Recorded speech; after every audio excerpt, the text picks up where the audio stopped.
I won't say anything more stupid than I would normally say. Let me turn my phone off. And it doesn't ring. Yeah, Thursday when it. Okay, turn everything off.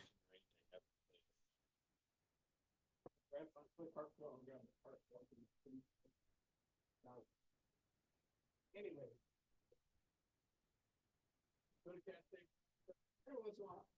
It's hilarious. It's awesome. Thank you. Get it all set up. Yeah. I don't ever think about it. Is it? Yeah, I'm like. And then of course you just want that brand of it. Yeah, we got it all set up and we got the Zoom set up, and good thing you have somebody who's video specialist, because Every room's set up differently. You don't Yeah. have the same equipment all over. Yeah. I mean, the classrooms are the same, you know. Oh, everything's Instructions go in one and it. yeah. You just don't know. Usually I go to the union when I got something quick. I need more.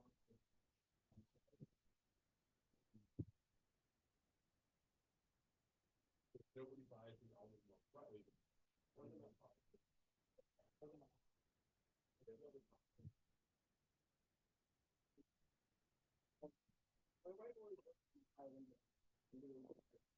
That makes sense. Well, I mean, lately we never come up with campus.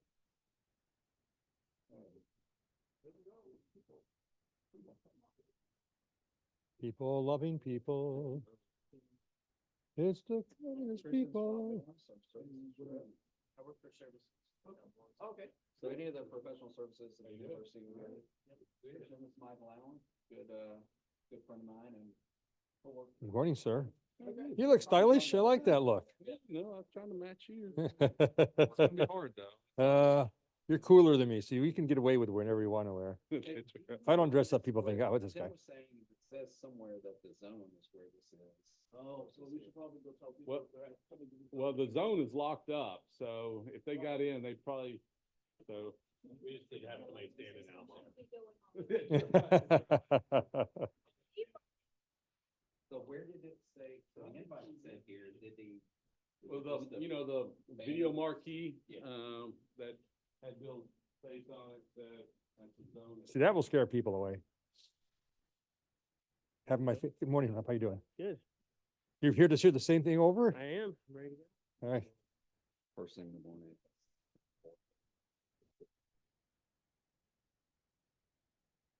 Good morning, how you doing?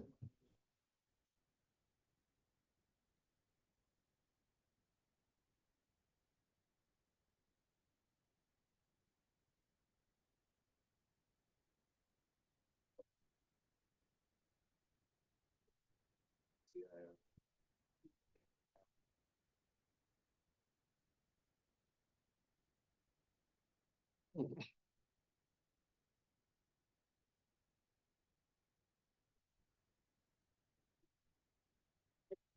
know, I'm sales leader, so Josh is on my team, but, yeah. The whole, you know, from, top side agree, I think we should come together, you have,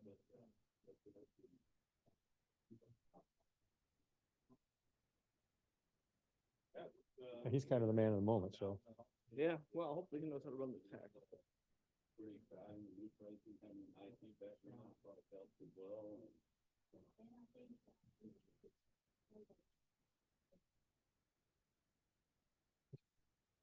I'm gonna let you introduce yourself. That's fine. Yeah, that's I good. mean, maybe. No, I talked to, Josh that I would introduce myself and then just jump right into it. Okay. Less, So you don't even need me. I mean, if you want to say something at the beginning, you can. May I, just real quick? Yeah. This is like, cause this is the first time, we've ever had a speaker. Oh, really? You're our first one. Well, I feel That's why honored. That's why there's this chaos, so, 'cause I don't know what I'm doing. So. Yeah, I'm kind of the same way. I don't know what I'm doing, but this is great. So yeah, do whatever you want to do, and don't worry about introducing me, other than here's Bill, and I'll give maybe basically a 30-second here's who I am, and just kind of summarize it. What I'm going to cover is basically based on my class at Iowa State. Okay. So they get a, Eric, are you by any chance looking at the stream to see if it's live? Is it anybody looking at the stream? that'd be useful. Hate to be giving a presentation and talking and then going into the ether somewhere. All this brilliant wisdom will be lost. Har, har, har.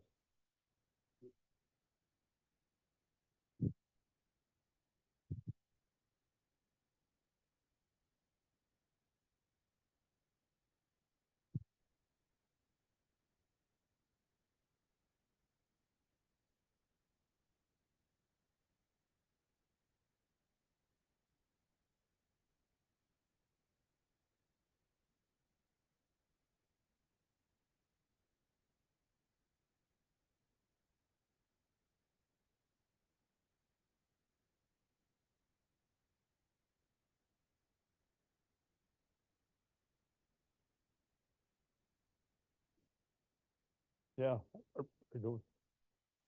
I don't know where he went either.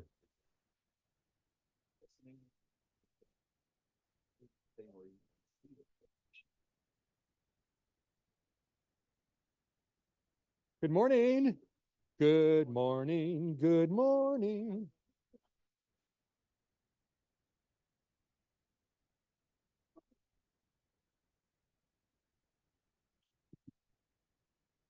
Well, you outdress me, look more cool than I do, so. With, this way I look very, That's the professor package. today I'm Professor Schmarzo, today I'm not.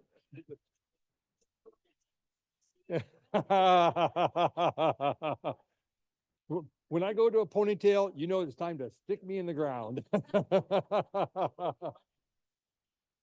if he's longer is like. Yeah, I kind of like it, so it looks like I'm not quite in control. You know who my model is Doc Brown from the movie Back to the Future, with the hair like that. That's what I want to look like.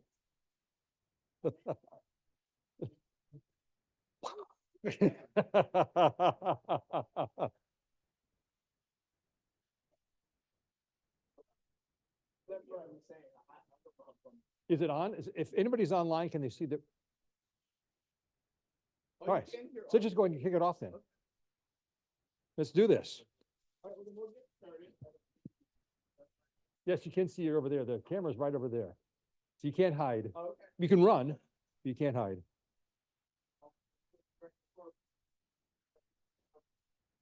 This is, for us, an inaugural event of sorts. This is the very first time we've ever had a speaker come in and do a talk for us. So I'm not gonna try to introduce him, I'll let him introduce himself. I just wanna say a big thank you to Dell. We've got a big Dell contingency here. Folks who worked really hard with us and for us to help make the talk happen, and they have provided, they provided a lot of resources in getting, our advanced computing resources up and running. So I'm not gonna talk a lot. We're gonna introduce Bill Schmarzo, and he's gonna talk and introduce himself. So please, Yeah, come over here. thanks. Take off. Thank you. So, good morning, everybody who's here and online somewhere. So I'm at Dell Technologies. I'm the customer AI and data innovation strategist. I work with customers to try to help them address this problem of how to get value from their data. But what I'm going to cover today is is basically a shrunk down version of the class I teach. I'm currently teaching at Iowa State University.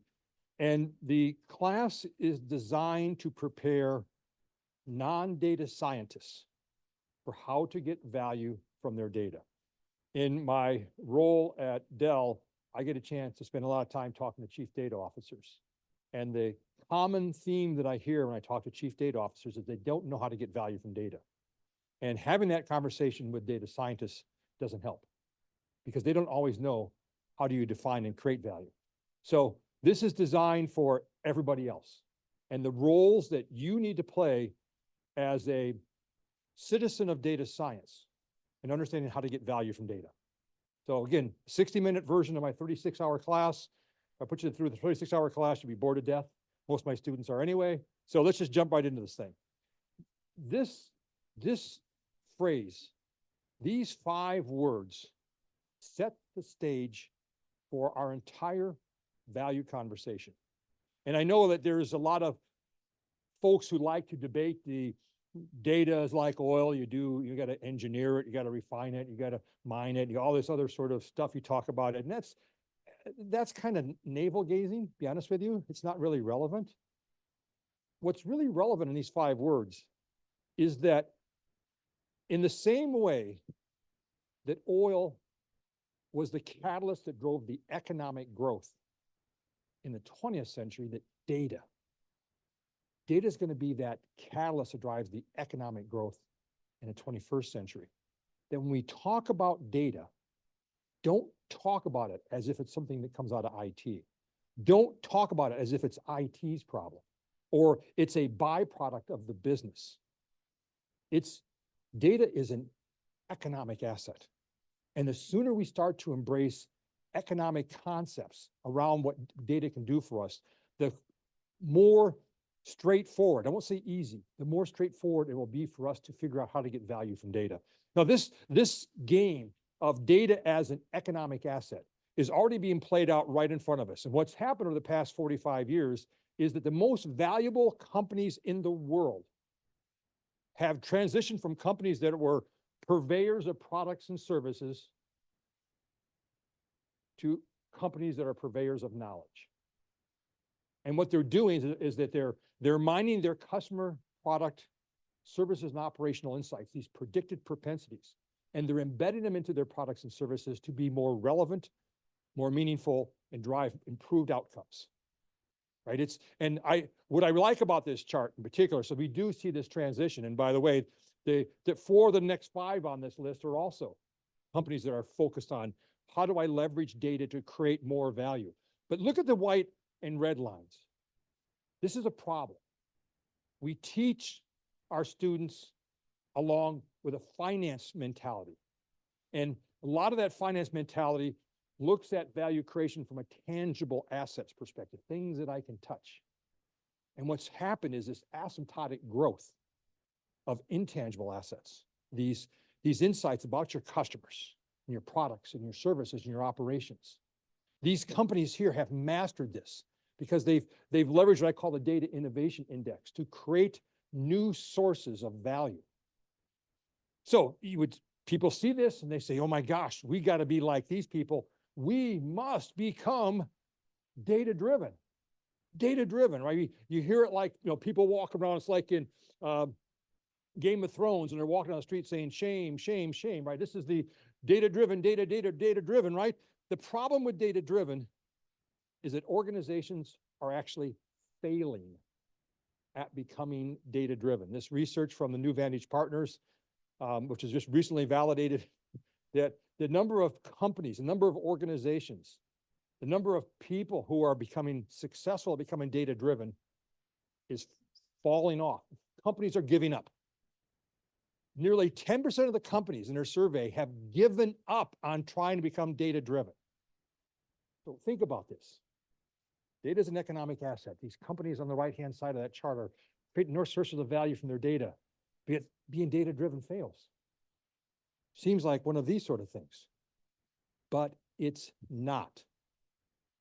Data is not the end point. Data is a means to the end point. And when we focus on becoming data-driven, we take our focus, we take the impetus we're trying to create on something that's much more valuable, which is how do we as an organization create value? This is a hard conversation because the process starts by you looking introspective to your organization and say, what are the things that we do as an organization? What are the things we do at University of Memphis to create value? And the very first starting point of this process is understanding how you define and measure your value creation effectiveness. Student retention, faculty recruiting, curriculum optimization. There's things that you do across the university that are designed to create value for your stakeholders. And we must start the conversation by saying, okay, what's valuable to us? It's not what's valuable to people who look like me. That might be interesting, but what's valuable to us? What is it drives us? What is our passion, our mission about trying to make things happen? And then when I have this question, I want to ask two other things. I want to understand, what are the desired outcomes? That is, if this is my initiative, my opportunities, what are my desired outcomes? That is, what does good look like if we do this well? And then what are the measures against which, or the KPIs or metrics against which I'm going to measure the effectiveness of that initiative? Some fundamental questions. What's valuable to us? What does good look like through desired outcomes? And how are we going to measure success? But then we need to go down one more level. I mean, that's nice to do that at a high level to sort of frame the conversation, but then we need to diverge the conversation by looking across all of our different internal and external stakeholders who are impacted by that initiative. And then ask, what's in it for them? And why is this important to them? What are their desired outcomes? What are the key decisions they need to make to support that business initiative? And how are they going to measure success? From this, we get a robust understanding of not only how do we create value as an organization, but how that value creation process affects our key stakeholders. From that, what you're going to find is you're going to identify a series of use cases. And use cases typically are clusters of decisions around desired outcomes and the KPIs against which we're going to measure success. And the power of use cases is that around use cases, I can drive the business and operational stakeholders in my data and analytic teams to collaborate, keyword, collaborate, to try to address and or optimize that use case. Now, there's one really important point here. I'm going to hit it again later on. These use cases are tethered to this business initiative. This is not a random set of use cases. It's not somebody saying, hey, step one, go inventory all our use cases. No, that's not how you want to start. Because most use cases are somebody's pet project and may or may not actually link back to something that's important. So we're going to identify use cases, and use cases are going to be the foundation for how we're going to build out the organization's data and analytics capabilities. We're going to exploit the economies of learning, because in knowledge-based industries, the economies of learning are more powerful than economies of scale. And then eventually you need to have an architecture capabilities to support all that. But no big bang. No big bang. Don't spend, $20 million and spend, 3 years and hundreds of people's lives trying to build something that at the end you only hope something of value squirts out. No, we're not going to hope for value. We're going to drive value because we know how our organization defines and measures value. All right. Now, with that as the backdrop, as the focus point, there's some unique aspects of data and analytics that allow us to do things from an economics perspective that we cannot do with any other asset. So there's a couple of little gotchas here, a couple of little, not call them gotchas, kind of a little secret sauce things. Number one is the data economic multiplier effect. You all know the economic multiplier effect was actually one for data.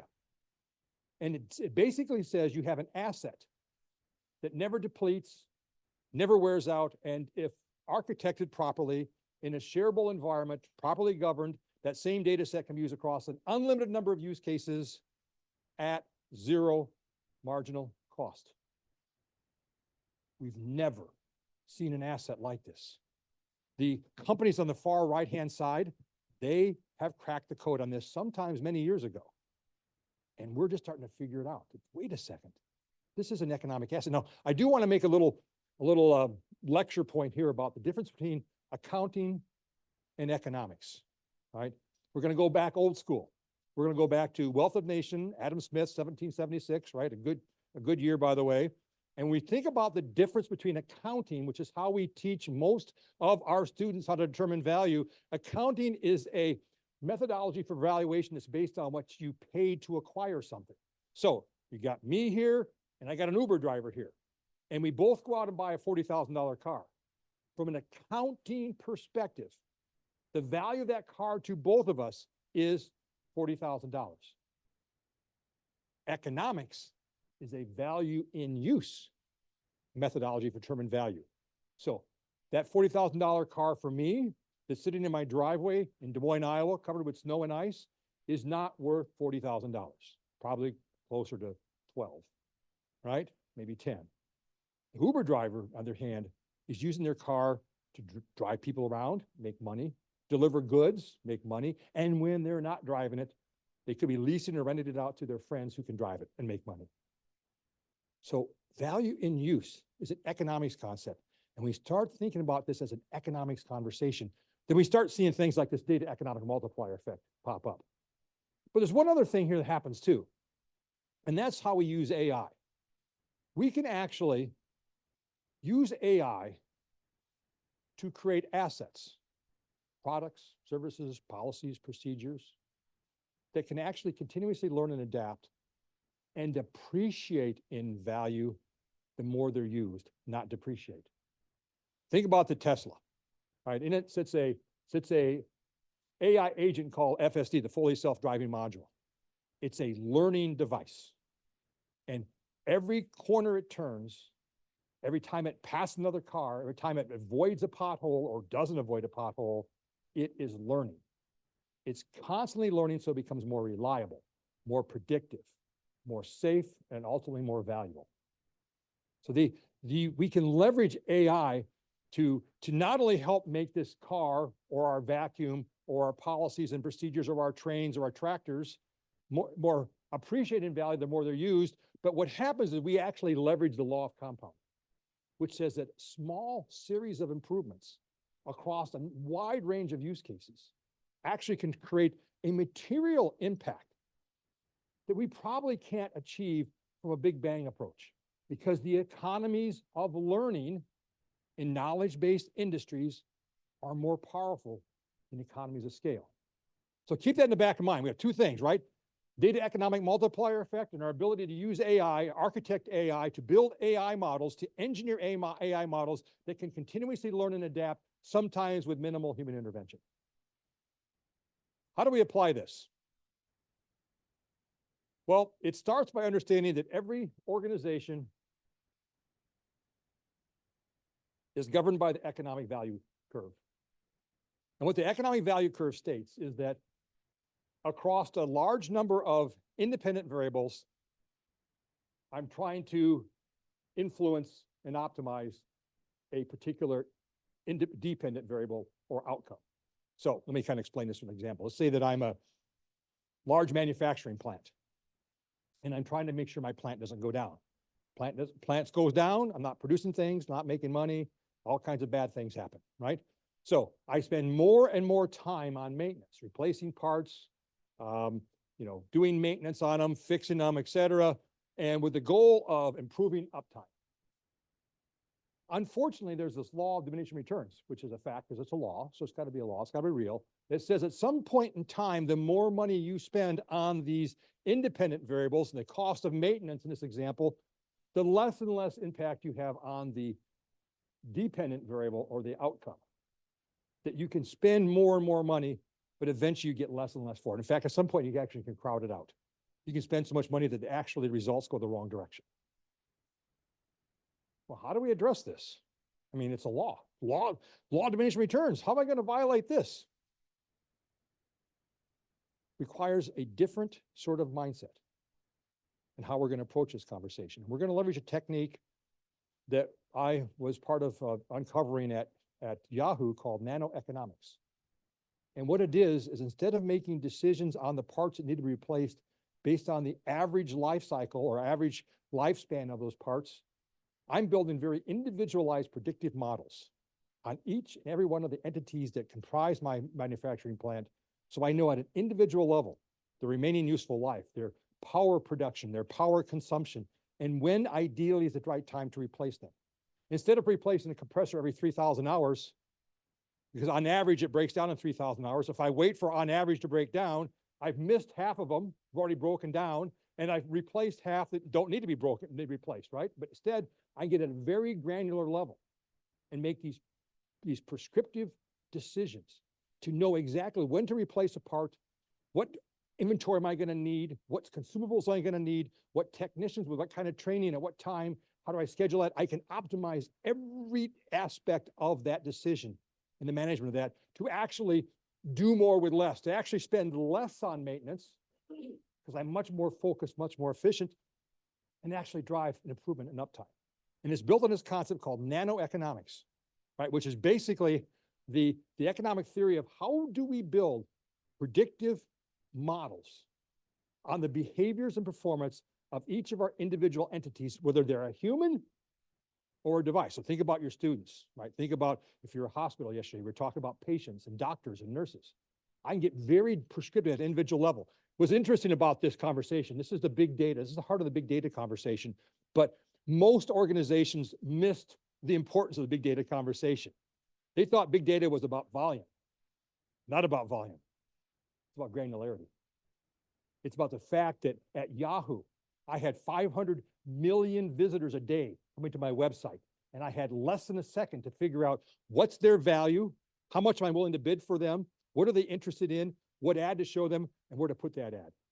Now, if I base that decision based on averages, looking at their stream and what kind of laptop they're coming from, or what part of the country they're coming from, I would have gotten, at best, average results, and we'd have been out of business very quickly. So what did we do? Well, for every one of those 500 million visitors, I knew what sites you visited, the sequence of how you visited. I knew what sites you didn't visit. I knew what ads you clicked on. I knew what ads you didn't click on. I knew who your friends were. I knew what keywords you used. And I built detailed analytic scores on every area that I thought you were interested in. Vacations, cars, coffees, grocery stores. I had a predictive score on every one of these dimensions across every individual. Kept it on your cookie, by the way. So when you came to my site, I could read it instantly and knew that you're interested at a certain level in, for example, vacations. If you're interested in vacations and I show you an ad on vacations and you click through to the vacation site, that typically paid me $17 a click. Cars was even better. If I knew you're interested in vacations, it totally impacted how I'm going to bid for your visit, what ad I'm going to show you. If you're interested in coffee, you're worth like a fraction of a penny. I didn't really care. But if you're interested in cars or vacations, some of these big ticket items, I knew about it because it was in your cookies, and I had built a score on each and every one of you. This is how Amazon works. This is how Netflix works. This is how all these companies work. They have a digital profile on each and every one of you that measures what you like and the level of like. And they monitor that to see if your likes change. So here's what we can do with this nanoeconomics. I can build these scores. So imagine this being this is a hospital one, but at Yahoo, this was a cookie, right? At a hospital, at every individual patient level, I can build out areas that I'm interested in to know about them. Areas that I want to be able to predict what they're likely to do so I can better serve them. I want to know, for example, their diet score, their exercise score, their stress score. I want to manufacture that into at-risk scores, at risk of having a stroke, at risk of having a heart attack, at risk of dying from COVID if you caught it. By the way, that at risk of dying from COVID, if you caught it, I had an undergrad class at Menlo College with a spreadsheet build the framework for how you would build that score.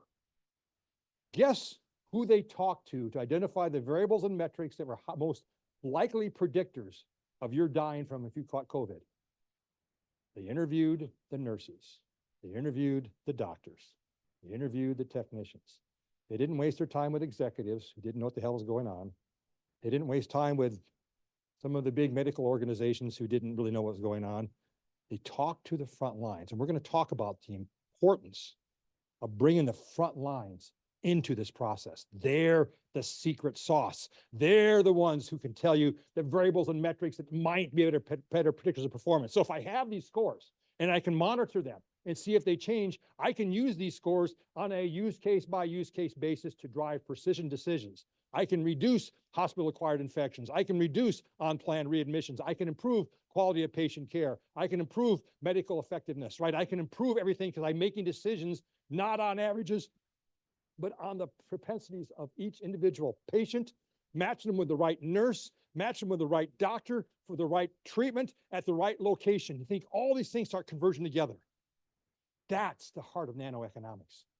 And that's how we change the economic value curve. That's how we take and create new sources of value. We do more with less.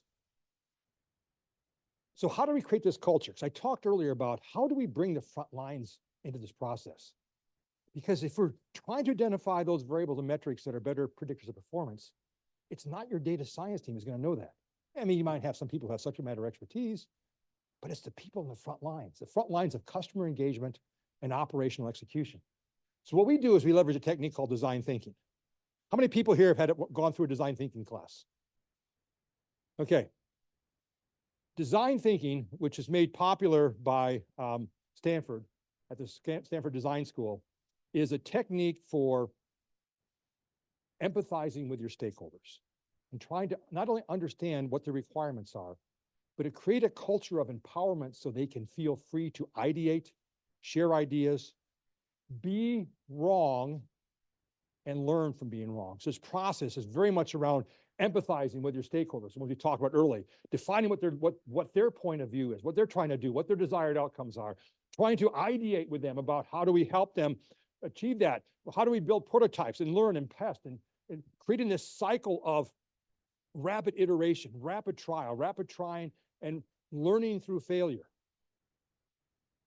What was interesting, so I used to live in Palo Alto, so I spent a lot of time, and I can tell you my story of how a senior Google data scientist introduced me to the Stanford Design School later.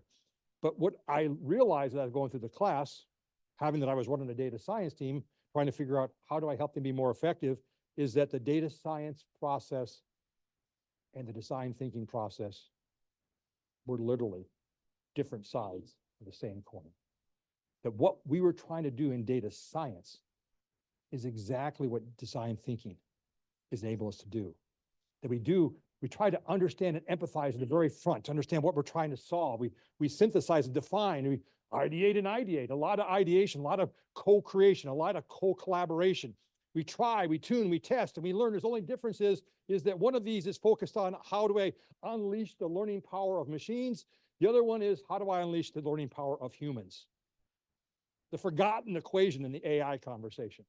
So much fascination with AI technology that we're forgetting about the single most important point of innovation isn't here, it's here. How do we unleash that? So this is the methodology I teach at the class. It's an 8-step process. We have every one of these steps has design thinking canvases built into it. It drives the collaboration between our stakeholders on the business side and the data science and analytic teams. It's got economic concepts buried into it. And I only introduce this to you because it's important to have a process that realizes that the data science team and your stakeholders on the business and operational side, it isn't a show up, define, hope something valuable comes out at the end. They're involved in every step of the process. It isn't a show up and throw up. It's a co-design, co-collaborate to get a solution. Let's double click on this first one, for example. This is one of the templates we use called the Value Engineering Canvas. And what it does is it seeks to thoroughly understand the business problem, the business initiative, the thing that we do as an organization to create value. So we use Chipotle in my class because my students know Chipotle, I know Chipotle, and we have a Chipotle party end of the year. So we use this as a model, but they pick companies. We had one class who picked John Deere's challenge in trying to increase EV and hybrid sales. We had one team pick Nike, who was trying to figure out how do they market their sustainability efforts. We had one team who picked NVIDIA and their strategy for how do I increase my gaming console wins, right? They pick a company, they do the research, and they start going through this process. And they're collaborating with both kind of with the stakeholders and with the data science team. And so what we try to do, for example, like I said, we try to identify what are the ideal outcomes for this initiative? What are the benefits, the potential impediments? What are the ramifications if this thing fails? Thinking about failure up front. And in the world of AI, what are the potential unintended consequences if this is successful? We don't necessarily think very well, especially our political leaders. No political comment meant, but given, they don't really think through when they make policy decisions. What are the second and third order ramifications from those policy decisions?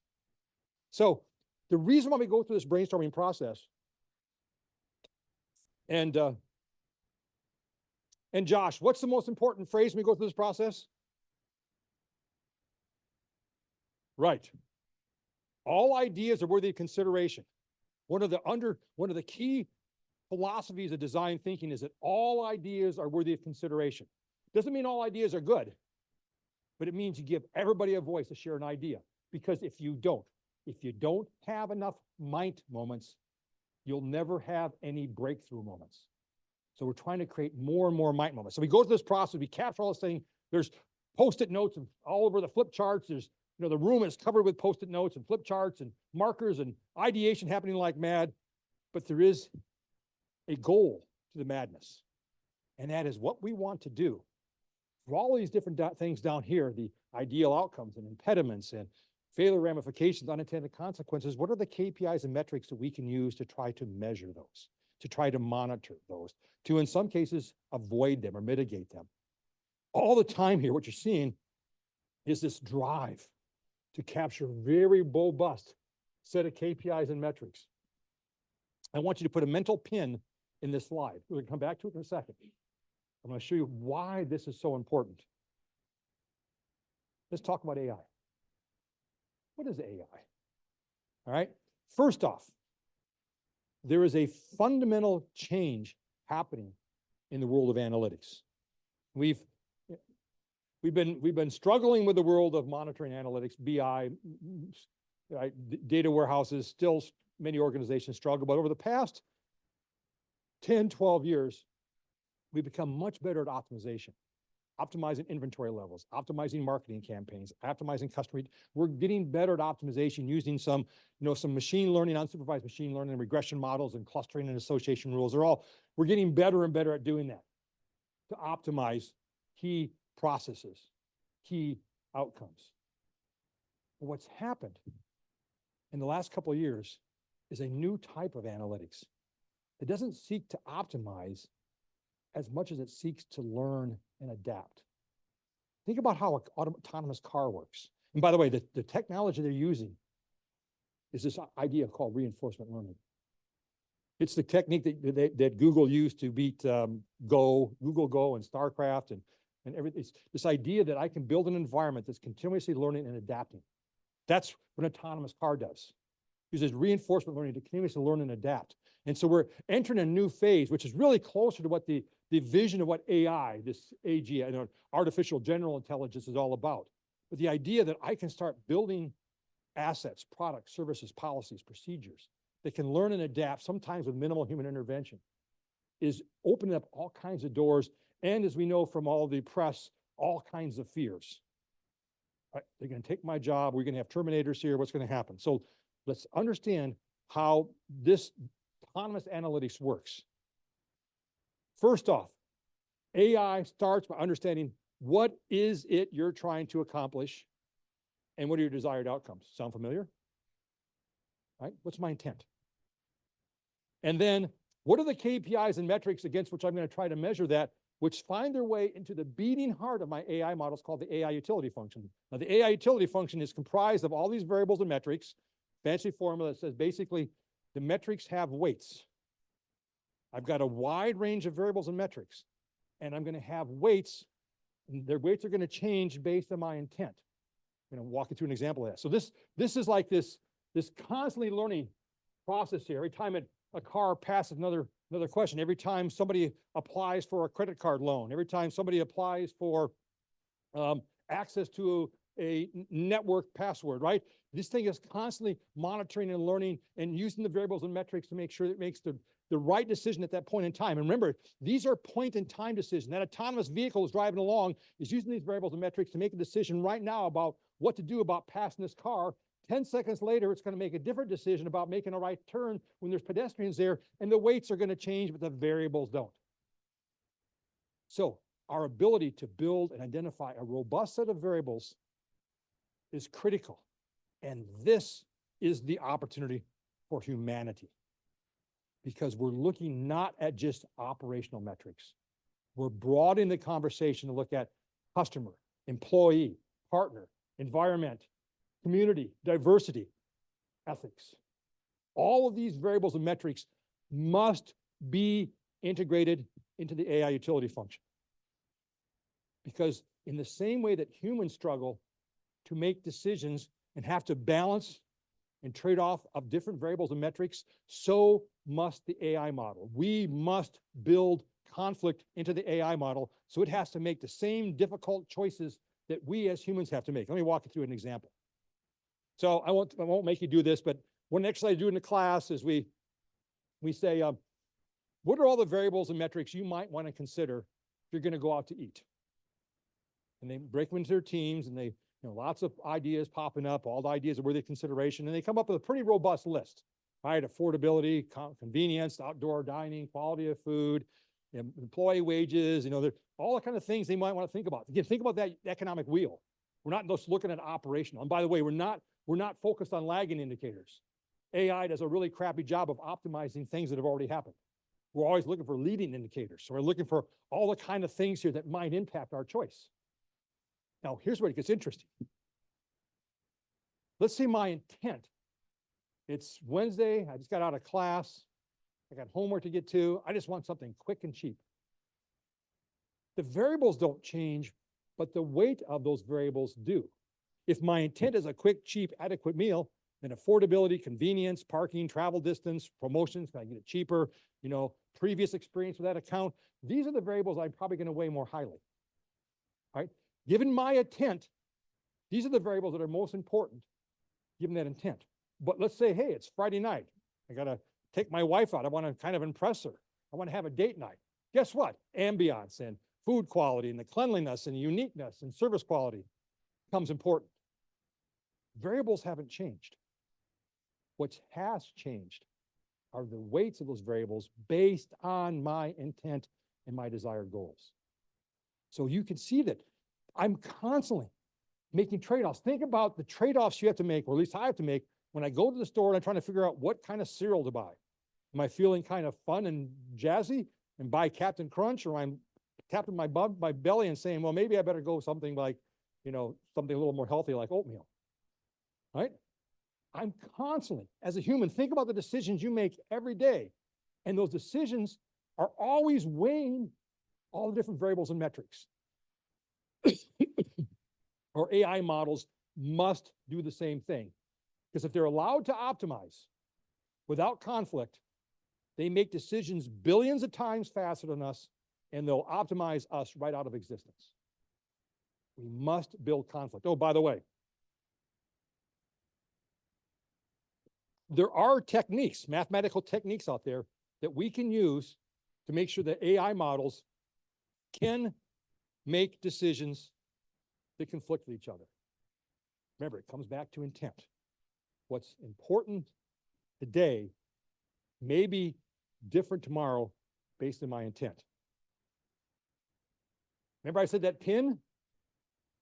All these variables and metrics across that big wheel we talked about, they're going to find their way into our AI utility function.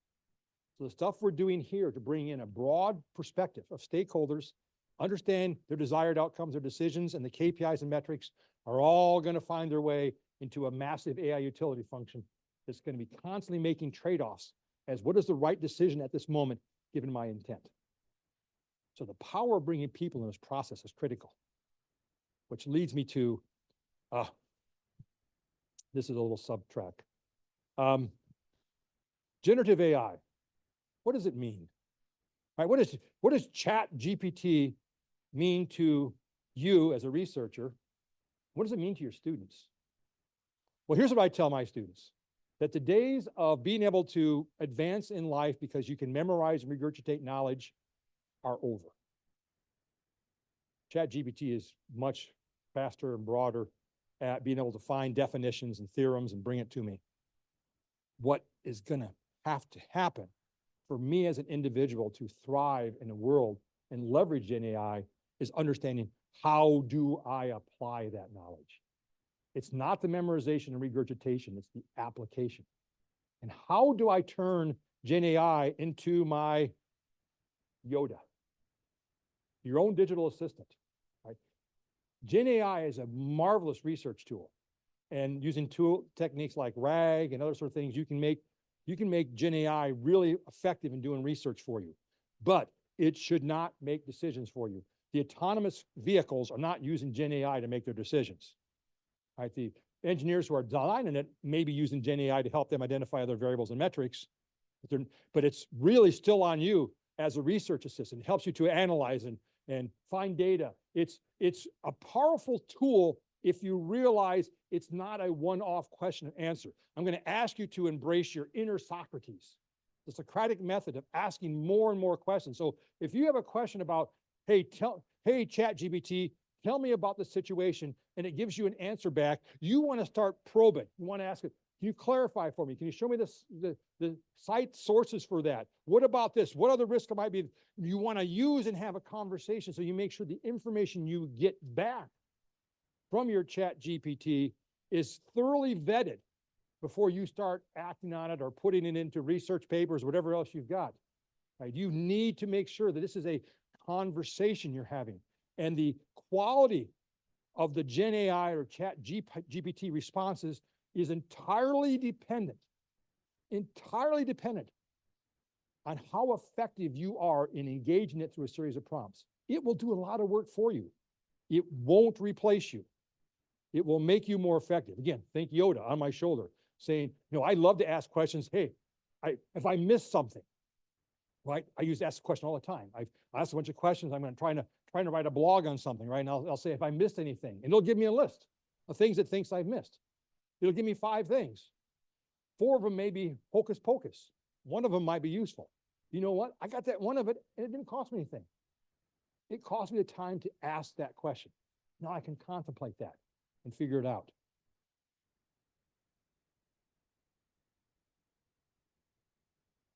We still, more than ever, must practice critical thinking. If there's any one recent lesson for us from a technology perspective and how technology can go so badly sideways, it's social media, and how social media has been used to spread disinformation, drive disenfranchisement across our citizenry. People are angry. They get stuff on social media and they get angry because they don't know the basics, right? The basic critical thinking. Ask for sources. I'm sorry, some person sitting in a mountain in Wyoming off by themselves, their opinion on something isn't nearly as validated as 2,000 writers at the New York Times. It's not. I want sources. You need to think critically. And so in a world of AI, this becomes even more important. And in fact, the mistakes we made with social media, I think, has prepared us for a technology that's potentially much more dangerous, which is AI, and preparing us to think sure we're thinking through, how do we use AI? What are the variables and metrics I'm going to include in that? Who are the stakeholders who need to be involved in that process so that my AI is delivering more relevant, more meaningful, more responsible, and more ethical outcomes? That is the goal. And so maybe we can say, thank God we broke our pick on social media. We're still fighting our way through that social media disaster, but this could have been even worse. How do we create citizens of data science? How do we make sure that everybody in the organization is involved in this process? How do we make certain that we don't have the same results with disenfranchisement with AI that we have with social media? Well, first off, mandatory reading for all my students. This is a marvelous book. I wish I had written it. I particularly love the title. Kathy O'Neill wrote a book called Weapons of Math Destruction. Because people have been asking, well, AI is coming, right? And she's like, no, AI is here today, and it's already being used to negatively impact people.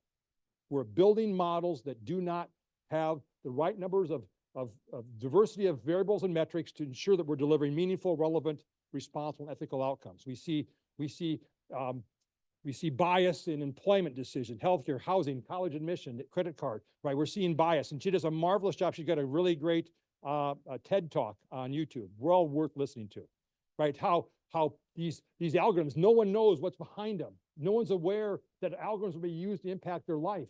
right? We're operating in the dark here. It isn't that AI is coming, folks. Dang it. AI is already here. And it's impacting important swaths of our society in very negative ways. We must address this.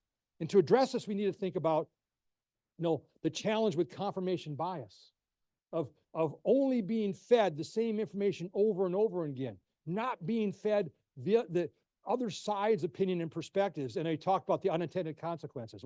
My favorite unintended consequence example is the SS Eastland. They're going to build a boat that's so safe, but they're going to put a whole bunch of lifeboats on the boat to make it so safe. And he put so many lifeboats on it that it gets top heavy and it topples over and 800 people die. Oops.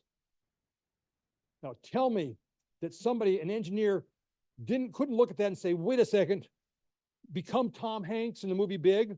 Wait a second, I don't get it. That's going to cause a problem.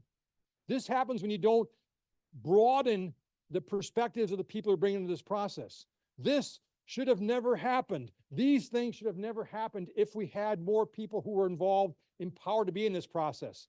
And by the way, the AI Bill of Rights that came out of the White House and the stuff that just came recently out of the EU, do not expect that our government, who can barely balance the budget, is going to fix this problem for us. It's up to us. It's up to us to take that responsibility to make certain we're involved in this process. There are some aspects I teach in my class about what do I think it means to be literate about data, about AI and data literacy. You need to understand how your data is being collected. You need to understand how analytic models are uncovering insights about you and using that to persuade or manipulate you. You need to understand how you can use this information to make better decisions using critical thinking. We need to understand some basics in statistics so we prove the odds of making good decisions. By the way, 11% of the people in the US don't wear seatbelts. And the stats show that in a car accident, your chance of survival in a car accident double by wearing a seatbelt. 11% of people don't wear a seatbelt. You know how hard it is to not wear a seatbelt in a car? It's a pain in the ass, right? But as we break this thing, we know that ethics is the beating heart of our literacy program. It's the beating heart. But if we don't empower our culture, that ethics, none of these things matter if it's done in a vacuum, if everybody can't participate. So we need to think about, what does it mean to be a citizen? Think about the challenge to being a citizen. Being a good citizen isn't a passive process. Being a good citizen is something that you need to step up. You need to be involved. You need to not only get out and vote, but maybe campaign. Make sure your voice is heard. Being a good citizen requires you as an individual to step up. And guess what? In the AI space, same thing holds true. You have to be responsible for understanding what your role is to make sure that your voice is heard. And if your voice is not being heard, golly, make sure it is. Write to people, call people, get involved. You need to have a responsibility to make certain that everybody is involved in this process, that you're reaching out to everybody, even people who you may not agree with, and bring them into the process. Human evolution is driven by diversity of perspectives. It isn't commonality of perspectives that makes us unique and grow. It's the diversity. It's the 1 + 1 = 7. So reach out to people who have different beliefs in you and ask for their rationale and try to understand, how can I leverage that? And then, by the way, you have rights. You have the right to know, to demand to know when an AI model has made a decision to impact you, and you have a right to know what the variables and metrics that were used in that model that made that decision about you. Citizenship is about making sure that everybody, not just the data scientists, not just the business analysts, not just the business stakeholders, but everybody, starting in our grade schools, starting in our middle schools, understand their roles, to be involved, the responsibilities to include others, and the rights to make certain these models are being used to benefit and not hurt people. Last slide. You're probably thinking, thank God, this guy off the stage. If AI has its ability to process huge volumes of data, diverse data sets, to to continuously learn and adapt, we can build these models that get smarter as it goes over time. What's left for humans? Well, I believe in my heart that AI is going to force us to become more human. And what are our natural human traits? Number one, we're born with a natural curiosity, which, by the way, our school systems do everything in its power to rub it out. Standardized classes, standardized curriculum, standardized tests, standardized textbooks. Everything we do is standardized. We get into college, sorry, you got standardized admissions, you got standardized classrooms, you got standardized testing. Everything is standardized. In a world of standardization, AI kicks our butt. Okay? AI kicks our butt. But why not do what humans do naturally? We're very curious, willing to explore, try different things, fail. When I was 5 years old or 6 years old, I was curious about my father's radio, so I took it apart. And I put it back together, and I was very proud of the fact I found 2 parts he didn't need. The radio didn't work, but hey, these parts don't go back, right? And so you leverage that, you nurture that curiosity. In your classrooms, you should be nurturing curiosity, right? It's in our young kids in grade school. Don't rub it out. Curiosity drives imagination, our ability to imagine things, to think beyond the walls we're in today, to look over the edge as far as what might be. If you don't have enough might moments, you'll never have any breakthrough moments. Encourage imagination that leads to creativity and innovation, that allows us to think about not AI as our overlord, but AI as our tool to help us become more effective in delivering more relevant, more meaningful, more responsible, more ethical outcomes. Thanks for your time.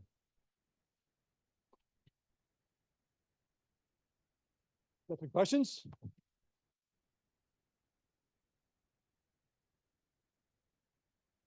I'll just go ahead and make a note. All right. Any questions in the room here? I just gave you a fire hose.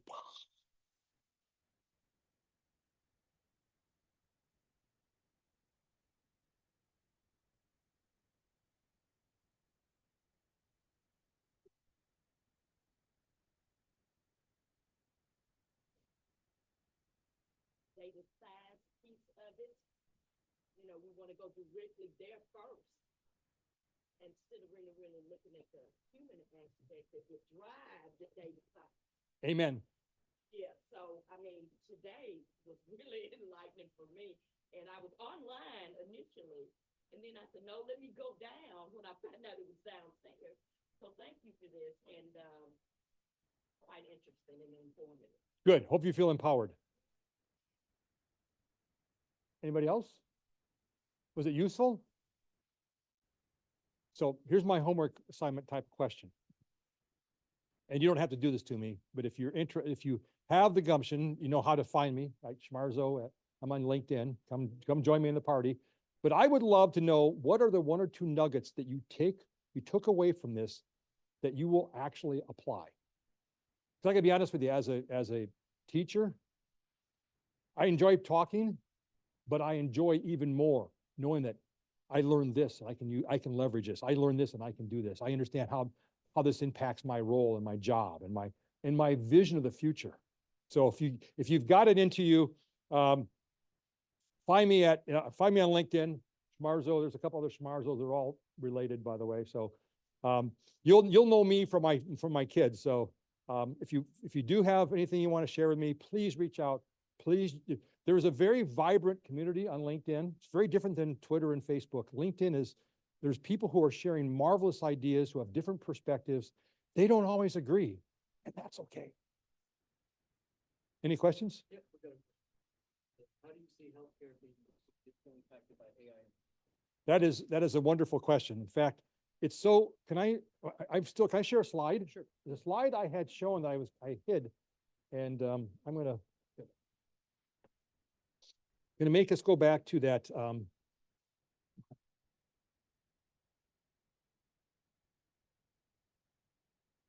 Come on, mouse, you can do this.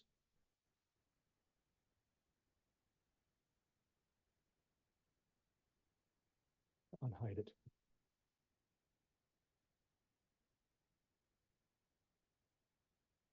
I think healthcare is one of the big winners here. And it gets back to that economic value curve. Oops, you make it go full. Thanks. So you remember that economic value curve of how we reach that point of the law of diminishing returns?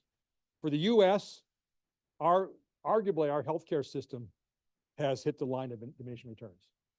We're spending more and more money on healthcare and we're getting less and less benefit. In the state of Iowa, our lifetime expectancy over the last 2 years has actually dropped. We've gone in the wrong direction. We've actually gone on that tipping point.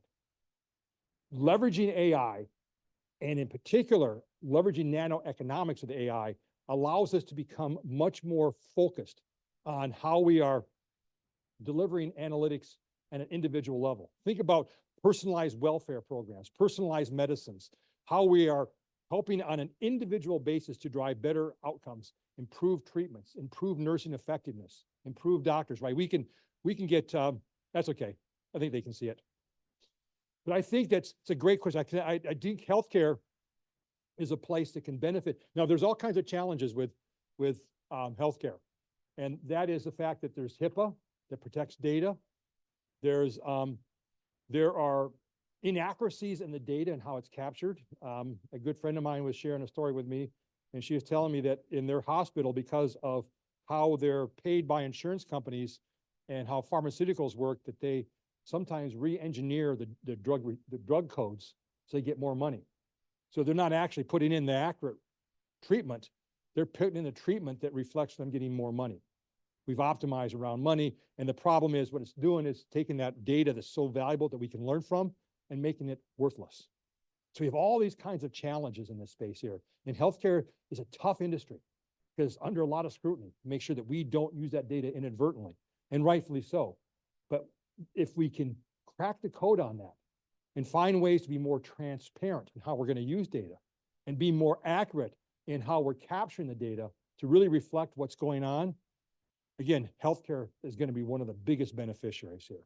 We will do more with less and could dramatically transform what for our country is a major outsource of money that delivers less and less benefit.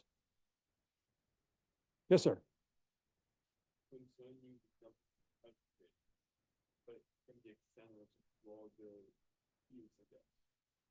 Do you think that a possible scenario, future scenario, how likely is the scenario that workers rely more and more on AI and they start losing their critical thinking?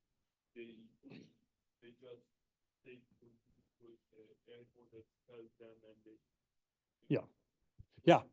I think that's a good question. So that is, are there valid concerns across other industries that AI is going to take jobs?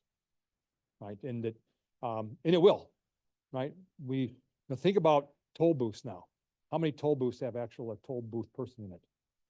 Back in the olden days when I was, well, even before me, there used to be, when you made a phone call back in the olden days, you had to call an operator and they would connect you. And Western Electric, which was a research arm of Bell, of AT&T, did a research and realized in order to support the rapid growth in telco space, in the telephone space, that every 1 in 2 people have to be an operator. So how do they solve that problem? They turn us all into operators. So technology does disrupt. Technology will take jobs.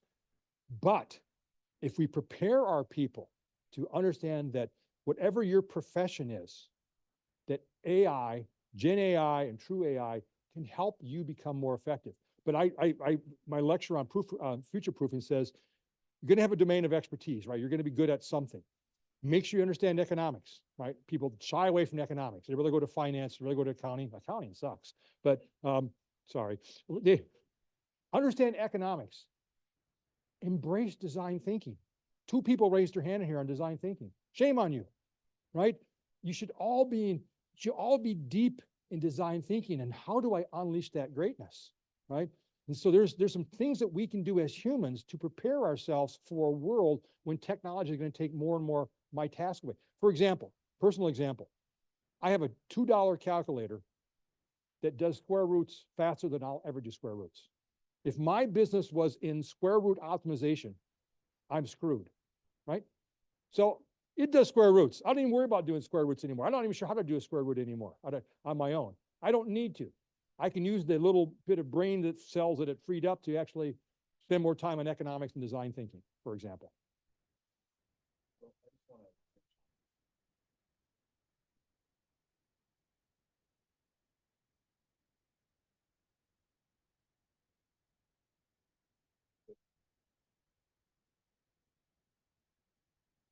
Less about losing the- Oh, okay. It's about your losing your own thinking skills. That was the worry that Henry Kissinger had. Thank you for correcting.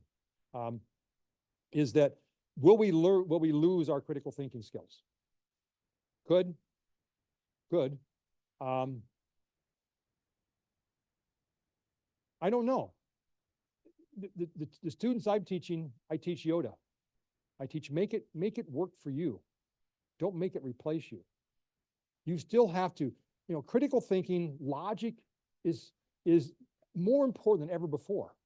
So it certainly can. There may be classes of people who just give up and say, I'm going to let Gen AI make my decisions for me. I'm going to say, where should I go eat tonight? Gen AI is going to say, we're going to eat at McDonald's. And I'm going to say, it's my anniversary, 40th year anniversary. Or should I go to McDonald's, right? Gen AI doesn't give you an excuse for not making your own decisions. But it could happen. There may be people who do that. I don't think the people who are going to be successful, I don't think for a second the people who are going to be successful are going to do that. I think the people who are going to be successful are going to say, this is my own personal research assistant. It's going to do a lot of work for me. It's going to make me more effective. It's going to help me free up time to do other things, to think of more creative things. So, again, I can't look over the edge. I'm not smart enough, but I don't believe that the people I work with are going to get replaced and think they're going to get replaced by Gen AI. I think the ones I've been working with are thinking this thing is going to work for me. But again, Socratic method, think critical sort of thing. It's sort of one of the key aspects for future education is the math. Once in a class, I heard from a student that the computer is smarter than us. Yeah. So, Now we know that Gen AI has monkey tricks, right? Right. All it's doing is taking your question, you ask it, and it's build a bunch of tokens on data, and it finds data that matches and gives it back to you. It doesn't think. It's just finding and matching. It's like autocomplete on steroids, right? So it isn't thinking. It looks like it's thinking because the answers you get back are so well written like a human, because when a human talks, they must be smart, but it's not thinking. It's just matching material. And it's like a greater version of what Google should be. It's like Google 3.0 or Google 10.0. So people who think it's smarter than them, yeah, they don't understand what's going on. And because of that, they don't understand the risks of the answers you get from that may not be accurate. It's an approximation. It's based on a probability, right? Probabilities are never 100%. Except if you miss sending flowers to your wife on her 40th anniversary.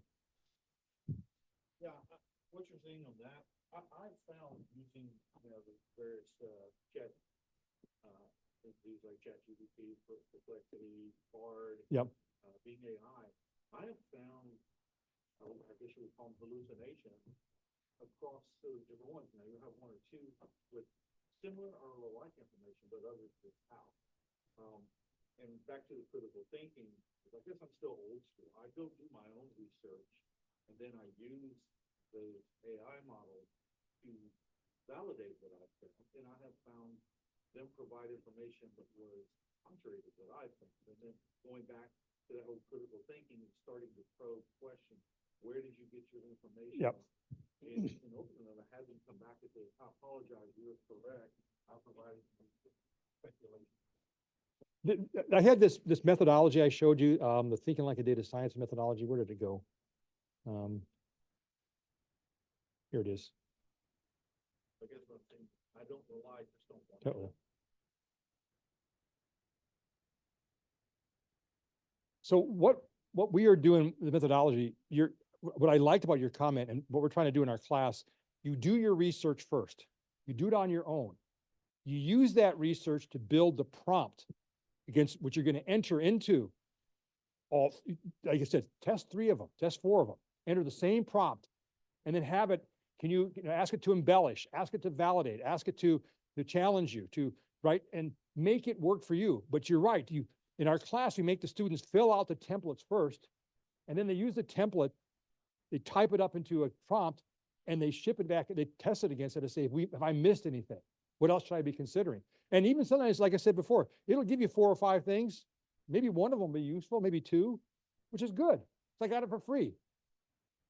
Or relatively, but it's a good point. Do the research first, and by the way, stay old school. Be critical thinking. Yeah, you go ahead and put it back up. All right, last question, let's do it. Do I think the well industries are becoming less emerging due to lack of data-driven approach? So that's a good question. They've all been great questions. I've worked with a couple of oil and gas companies. I think they're pretty smart. They've got a lot of data. They know how to use data very effectively in some aspects of their business. So I don't think that they're an example of an organization doing poor things with data analytics. I think they're pretty smart. Maybe they need to broaden how they think about them. They need to think about maybe being less in the oil and gas business and being more in the energy business, and how that might impact their value creation initiatives. But I think for their use cases, they're pretty good at using data and analytics to determine where am I going to drill, you know, how much am I going to produce, what kind of, they do inventory management pretty well using that. They do a lot of predictive maintenance. So the well industry, I think overall, is probably a good example of a company that does data and analytics pretty well. Probably not as well as casinos. Casinos are really good at it, right? Because they can tie directly making better decisions to making more money.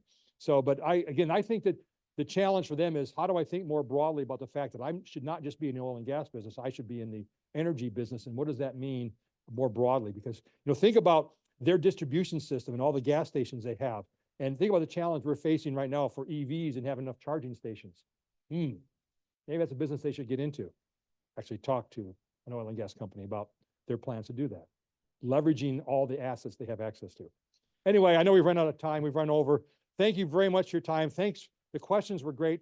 Again, I always learn from the questions. And if you have any other questions, find me on LinkedIn. Please don't be shy. Thanks.